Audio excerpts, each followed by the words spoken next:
J'espère que vous allez bien, j'espère que vous vous portez bien. Quand je vous dis que l'actualité algérienne, elle est digne d'une série sur Netflix, vous ne voulez pas me croire.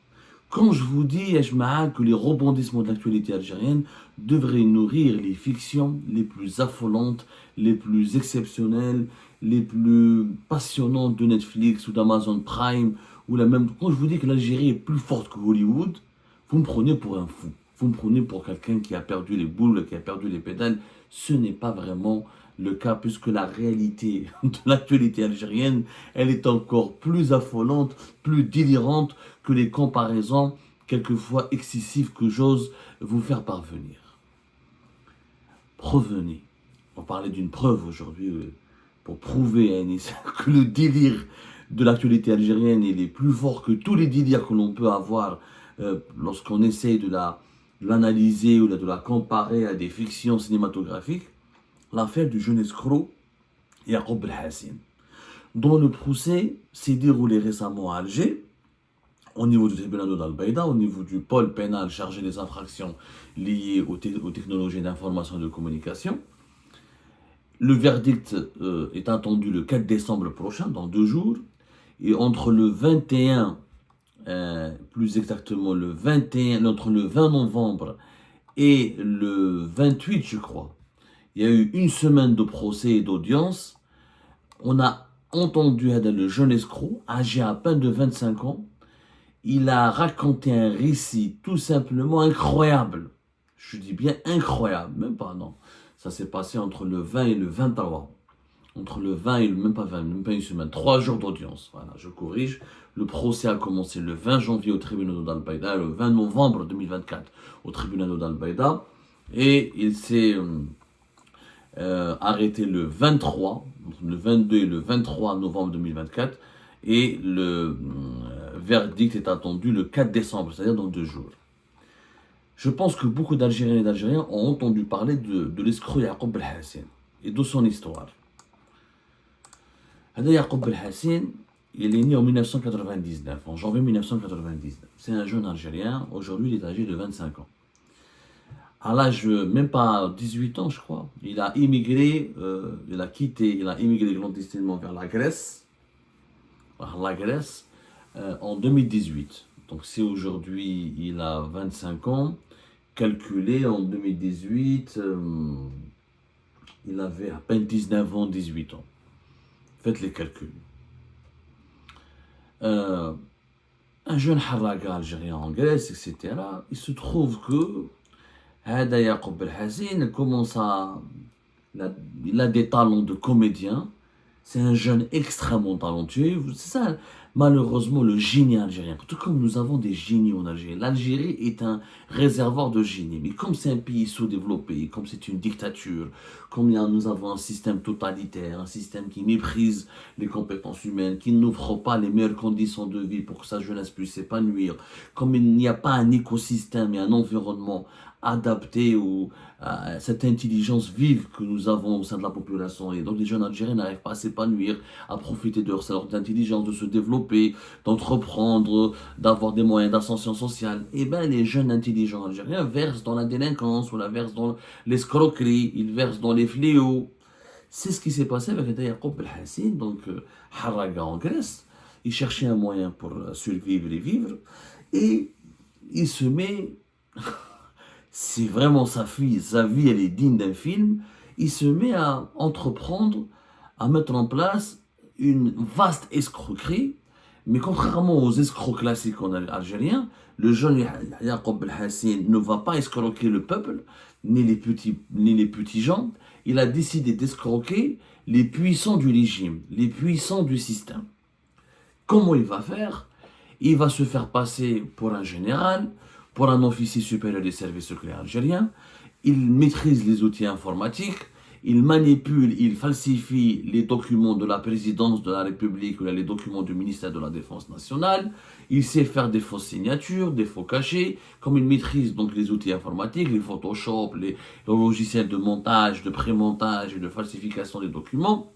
Donc, il a utilisé tout ce savoir-faire Pour se faire passer à chaque fois pour un officier des services secrets algériens, il entre en contact avec des institutions de l'État, avec des responsables des institutions de l'État, et il leur soutire à chaque fois de l'argent.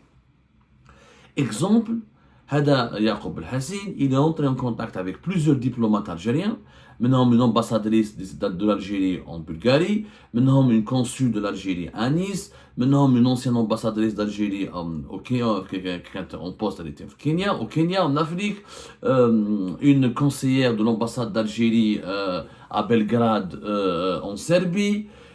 Donc il a escroqué plusieurs diplomates algériens. Donc, par exemple, il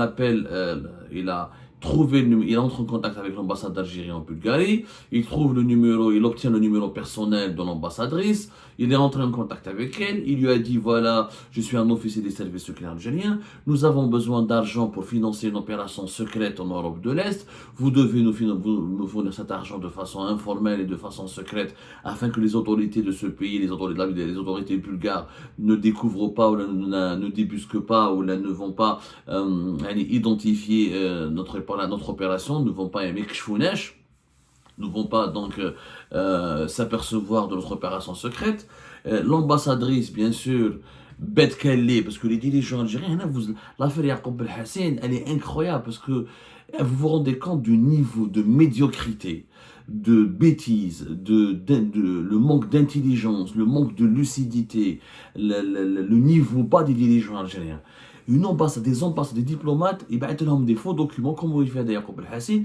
Sur WhatsApp, il leur envoie des documents falsifiés du ministère de la Défense nationale, sur des communiqués, des ordres de mission, des instructions, écrites par l'arabe, parce que c'est un excellent arabophone, en arabe, etc., avec le cachet, avec l'entête du ministère de la Défense nationale, avec les cordons du ministère de la Défense nationale, ou les diplomates, bêtes qu'ils sont. Voilà, parce que malheureusement, beaucoup de nos dirigeants de la diplomatie algérienne à l'étranger n'ont pas vraiment de compétences requises. Ils ont pris ce poste, ou là, ils ont pris leur poste parce qu'ils sont les cousins, les maîtresses, les copines et les copains et les enfants de responsables du pays. Donc, ils n'ont pas vraiment, ne sont pas vraiment des personnes très brillantes, entre guillemets.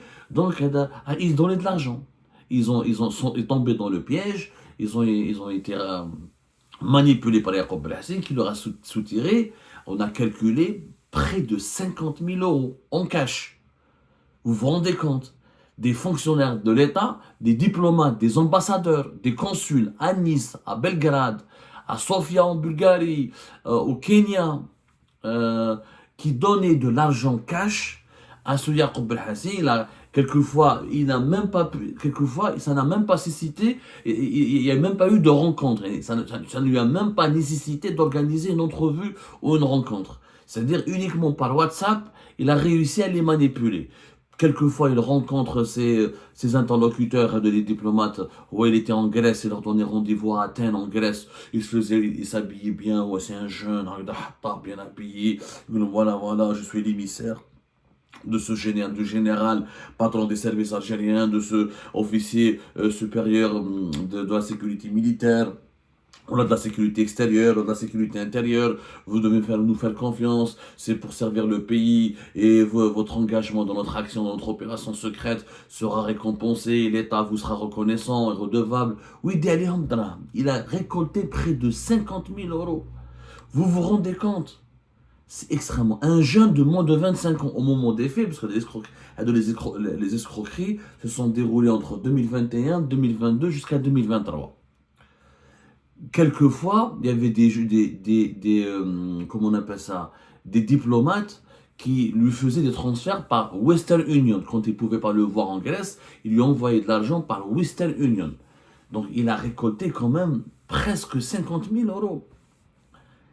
Et à un moment donné, les gens trouvent comment est-ce possible? C'est possible parce que nous avons, à aucun moment, ces diplomates n'ont eu la présence d'esprit de contacter le ministère de la Défense nationale, de contacter la Direction générale des services secrets, soit la DGS, la DDSE, pour leur dire est-ce que vraiment ce monsieur travaille pour vous, est-ce que vous nous avez contacté de façon informelle, juste par WhatsApp, par téléphone, il a récolté, il a soutiré plus de 50 000. Ah, c'est pas un agent du Mossad.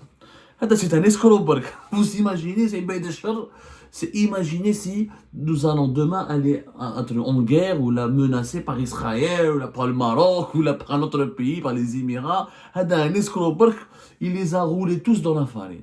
Il n'y avait pas que les diplomates. Ce que je vous dis, par exemple, la consul de Nice lui a donné 10 000 euros. Par exemple, une conseillère à l'ambassade d'Algérie à Belgrade lui a versé 20 000 euros. L'ambassadrice d'Algérie en Bulgarie lui a donné 5 000 euros. Une ambassadrice au Kenya lui a transféré 8 000 euros. Qu'est-ce que ça? Et à chaque fois, il utilise des faux documents falsifiés par Photoshop de la présidence, ministère des Affaires étrangères ou le ministère de la Défense. Des faux documents avec Photoshop, l'entête, les signatures, il colle les signatures, il scanne, c'est usage de fou, voilà, c'est d'escroquerie. Le problème, c'est que M. Yaqub Belhassin ne s'est pas arrêté uniquement de soutirer de l'argent aux diplomates algériens. Il a réussi à escroquer plus de 64 personnes en 3 ans. 64 personnes. Un jeune de moins de 25 ans.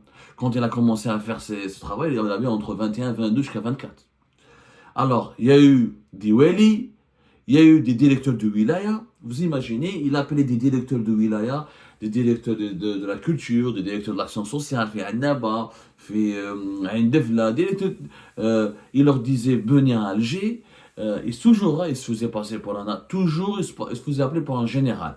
Des fois c'est le général Ben Brahim, des fois c'est le général. Il prenait, comme il était très branché sur l'actualité algérienne, dès qu'il y a un général qui est nommé à la tête des services secrets ou à la tête de la sécurité militaire, comme en Algérie, les services secrets et la sécurité militaire ce ne sont pas des personnes médiatisées, et on ne les voit pas à la télé, on ne les voit pas devant le Parlement, on ne les voit nulle part, donc personne ne connaît leur voix, personne ne connaît quelquefois leur visage.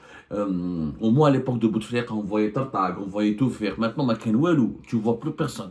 Il y a le Haut Conseil de sécurité, on te montre quelques photos, les principaux responsables de l'armée, des services secrets. Donc ils sont pas, mais on ne connaît pas leur voix. Donc lui, il se fait passer pour quelqu'un qui est connu. Il envoie toujours il récupère les numéros par le biais d'arnaque. Il appelle les délégués, il appelle les ministères, il lui donne des numéros. Il rentre par WhatsApp en contact avec les directeurs du wilaya. Il leur disait allez-y au Sofitel. Même l'hôtel Sofitel a été arnaqué. Vous imaginez, il a escroqué l'hôtel Sofitel. Il appelle l'hôtel Sofitel, il leur dit voilà, je suis la cellule de communication de la présidence de la République. Vous réservez une suite pour quelqu'un qui va venir, on a un entretien avec lui. Et la personne, c'est un directeur de wilaya, il se déplace au Sofitel, il trouve la suite, il trouve, parce que le Sofitel, qui sont tombés dans le panneau, parce qu'ils sont des idiots, voilà, des idiots, ils reçoivent des faux communes, des faux ordres de mission, des faux documents de la présidence, des correspondances complètement qui ne sont pas authentiques, elles sont toujours créées via Photoshop ou d'autres logiciels de montage. Ils sont tombés dans le panneau, des directeurs de wilaya se sont déplacés à l'hôtel Sofitel, et Yaqub Belhassin, il a demandé à ses directeurs, venez, on va faire un entretien avec vous à Alger pour qu'on puisse vous nommer attaché culturel ou la responsable d'un service diplomatique au Royaume-Uni à Londres. Et il leur disait, ramenez avec vous de l'argent. Ramenez avec vous 50, 60 millions de centimes. Ce sont les frais, on va payer les frais d'installation avec cet argent et ensuite on va vous rembourser sur place avec des devises. Au moment de les directeurs du wilaya, comme des cons, ils partaient à Alger, ils ramenaient de l'argent avec eux. Yaqub Belhassin, il envoyait des personnes qui étaient essentiellement des membres de sa famille, des personnes, des femmes ou des amis à lui. Il récupérait cet argent au niveau de l'hôtel Sofitel, il disparaissait et les directeurs de wilaya de Msaken se retrouvent, Msaken est racketté, même pas du racket, ils se retrouvent escroqués, trompés, roulés dans la farine, manipulés comme des cons. L'hôtel Sofitel, il a contacté la présidente de la République pour payer les factures. parce qu'une suite au Sofitel, pour 2-3 jours, 15-20 millions. La présidente de la République a nié, on ne vous a rien envoyé. C'est pas le bon service, le document il est faux, il n'est pas authentique, les signatures sont falsifiées, tout est falsifié. Donc, ça a été une vaste escroquerie. Et encore une fois, à aucun moment, ni le Sofitel, ni les directeurs de Wilaya Hadou n'ont eu la présence d'esprit de contacter les services concernés, les institutions de l'État, pour voir est-ce que ce sont eux qui ont vraiment, est-ce que ce sont les organes de l'État qui les ont contactés pour leur assigner une mission ou là pour leur demander d'exécuter une quelconque mission. Ouelou, tout le monde, juste pour avoir des... Yaqub El-Hassine, il a compris la nature des dirigeants algériens. Ils sont incompétents. Ils ne savent pas vérifier les documents qu'on leur envoie. Ils ne font pas la différence entre un bon et un vrai document. Ils ne recoupent pas l'information. Ils ne vérifient pas parce qu'ils sont cupides, parce qu'ils sont assoiffés de pouvoir. Dès que tu leur proposes une promotion, dès que tu leur parles d'une promotion, d'une nomination à l'étranger, tout le monde se bouscule devant... Tout le monde se bouscule pour exécuter la moindre instruction, pour appliquer n'importe quel ordre. Même si tu leur demandes de se jeter à la mer, ils vont se jeter à la mer. Juste à une promotion, ou là, fais-leur croire que tu vas leur donner une promotion, ou là que tu vas leur donner un avantage, ou là des privilèges, pour qu'ils puissent renforcer ou là, construire leur carrière. Des carriéristes idiots. T'as regardé le panneau. Pire que ça, le jeune, il a escroqué Algérie Post, des universités, comme l'université de Sétif, des délégués, on en a parlé fait Algérie Post, Yaqub El-Hassine, rappelez-vous, en novembre et en octobre 2022, il a manipulé des ministres, même le ministre de la Communication, il a manipulé le directeur général de l'ENTV, il a appelé le directeur général de l'ENTV, il s'est fait passer pour le patron de la sécurité militaire, il s'est fait passer pour le patron de la direction centrale de la sécurité de l'armée, en lui disant, voilà, il a mis... c'est incroyable, c'est un film. Je vous assure que c'est un film que même Netflix n'aurait pas pu faire mieux. Netflix n'aurait jamais imaginé mieux, ou la pire, ou la plus sophistiquée, ou la plus incroyable comme histoire. Il a mis en scène sa propre arrestation. Il a appelé c'était en novembre 2022. Il a appelé le directeur général de l'ENTV. À l'époque, c'était Chaban Lonakal. Moi, je suis le patron de la direction centrale de l'armée. Et il faut absolument que vous nous passiez une information urgente. Un faux communiqué rédigé par le ministère de la Défense nationale, dans lequel il est dit que les services de sécurité algériens, en collaboration avec les services de sécurité chypriotes, ils ont procédé à l'arrestation du jeune escroc, parce qu'à partir de septembre 2022, il y a eu des plaintes qui ont été déposées contre Yaqub El-Hassine par ses... Belhassine, plus exactement. Il y a eu des plaintes qui ont été déposées par ces victimes. Les directeurs de wilaya, les responsables des wilayas, quelques ambassadeurs, les diplomates. Donc il y a eu un appel à témoins. En septembre 2022, la justice algérienne a lancé un appel à témoins. Elle a demandé à toutes les victimes de Yaqub El-Hassine de se manifester pour déposer plainte, afin donc de lancer des poursuites judiciaires et afin de appuyer le mandat d'arrêt international lancé contre lui par les autorités algériennes par des preuves, par des témoignages concrets.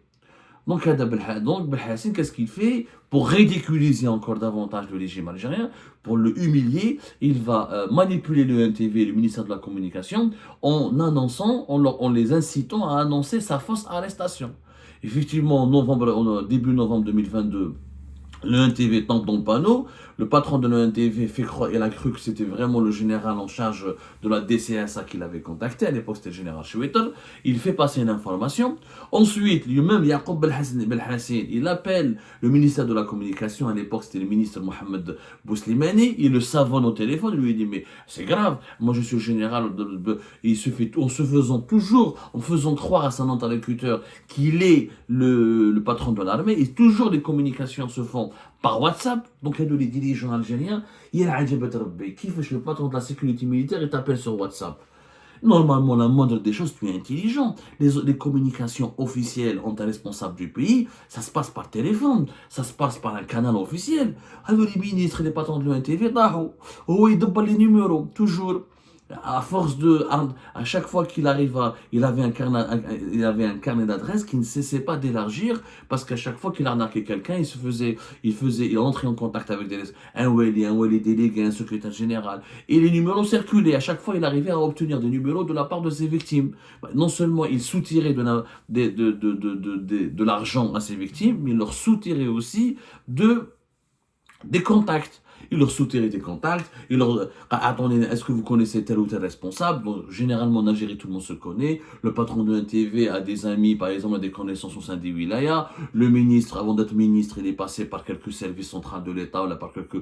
Donc, il y a des wali, ou des wali délégués, ou il y a des directeurs de wilaya, ou qui le connaissent. Donc, il arrivait à obtenir toujours des numéros des personnes, de façon très intelligente, et à chaque fois en se faisant passer pour un officier de l'armée, ou des services secrets. Comme nous sommes dans un système sécuritaire, sécuritocrate ou militariste, et ben ça marche. Il suffit juste de prétendre être général, et toutes les portes s'ouvrent devant vous, et tous les carnets d'adresses vous sont transmis, et toutes les informations les plus confidentielles et les plus personnelles et intimes vous sont transmises. C'est scandaleux. Donc, kiff, le patron de l'UNTV, le ministre de la Communication, Mohamed Bouslimani, il a enregistré les deux communications avec Mohamed Bouslimani, il les a diffusées sur Internet pour dire, voilà, l'UNTV a été obligé ensuite de retirer l'information, la fausse information, qui est un piège de son arrestation à Chypre, et il avait ridiculisé le pouvoir. Les médias marocains ont bac, les Marocains, les Marocains في l'affaire Yacoub Belhassan, c'est devenu un gag international. À l'étranger, ils ont tous parlé de ce jeune escroc qui a manipulé tout un État. Pourquoi? En fait, c'est pas un État, c'est un système. 64 victimes. Le procès, donc, le récit de Yacoub Belhassan, ce qui est incroyable dans ce récit-là, dans son histoire, il leur a dit, moi je ne suis pas coupable. Ce sont les personnes, ce sont mes victimes qui devaient être poursuivies. Parce que c'est elles qui m'ont cru. Parce que c'est elles qui n'ont pas pris les mesures, n'ont pas été suffisamment prévoyantes et prudentes pour vérifier tout ce que je leur vendais, tout ce que je leur annonçais, tout ce que je leur demandais de faire. Et quand le juge lui a dit, mais toi tu es fort dans la manipulation, en informatique, il lui a dit, non, ce n'est pas moi qui suis fort. C'est l'Algérie qui est faible. Ce n'est pas moi qui suis fort, c'est l'Algérie qui est faible. Et cette parole, cet aveu, cette confession de Yacoub Belhassan au tribunal d'Al-Baida, elle résume parfaitement la nature du régime algérien.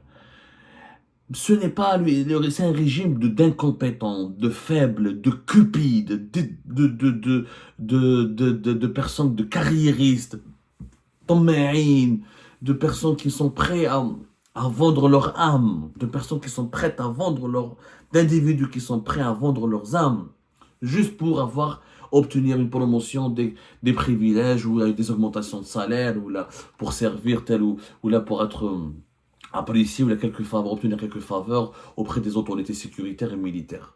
C'est l'histoire de Yacoub Belhassan. C'est incroyable, c'est un véritable film.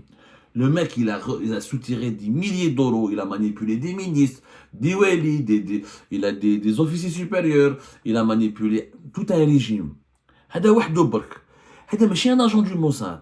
Imaginez demain, encore une fois, on sera confronté à la puissance technologique, à la puissance du renseignement israélien. Exemple برك. Ils ne feront qu'une bouchée de ce système algérien. Ils disent que je suis une puissance régionale et je peux défendre l'Algérie, ou je peux... Il y a des gens qui comme un jeune de 22 ans. Un jeune de 22 ans, derby comme les Mayenders. Kamel Rezik, ministre du Commerce, il a eu, et ministre de la Communication est tombé, des diplomates, il a manipulé. Imaginez, il leur a demandé des informations confidentielles sur la sécurité nationale. Il lui aurait transmis, heureusement, il était motivé que par l'argent. Dans son procès, durant le procès au tribunal d'Al-Baïda, Yacoub Belhassan, il a dit qu'il y a certains sujets, je ne pourrais pas, sur certaines questions, face à certaines questions des juges, il leur a dit, je ne peux pas répondre parce que ce sont des informations qui pourraient compromettre la sécurité nationale. Et on me donne même des informations de sécurité nationale, c'est une catastrophe au sens propre du terme. Cette affaire démontre encore une fois que ce régime, il est faible, il est médiocre, on vous le dit sans cesse, il n'est pas capable de défendre notre pays, ni notre souveraineté nationale. Il faut le changer, le remplacer, parce que ça c'est s'il a été aussi ridiculisé, humilié par un simple escroc de moins de 25 ans, je vous laisse imaginer l'ampleur des dégâts. Le jour où nous aurons en face de nous, ou le jour où ce régime aura face à lui des ennemis extrêmement intelligents, extrêmement forts et beaucoup plus solides. Rabbi Jibel Khair, et que Dieu protège l'Algérie, les Algériennes et les Algériens.